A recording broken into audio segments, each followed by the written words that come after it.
أسعد الله صباحكم.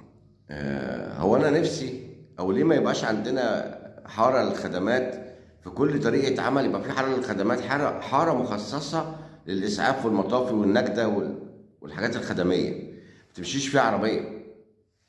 ده مش جديد، ده دول العالم كلها كده. العربية اللي تمشي فيها تتسحب هي ورخصتها، لأن الطريق ده مخصص للحاجات دي.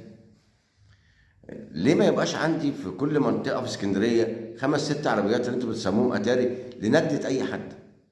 ويوسف وهبة قال في فيلم حياة أو موت، أما قال له إن الشرطة مهمتها إنها تقبض على المجرمين، قال له لا، الشرطة من مهمتها الأساسية إنها تأمن الأرواح وتدافع على الناس. ليه ما يبقاش عندي كده؟ ما يبقاش عندي خط ساخن أتصل بيه ألاقي فيه تتبع والشرطة عندي في دقيقة؟ وده لو حصل إحنا هنبقى حاجة تانية والله، يتوب علينا ربنا.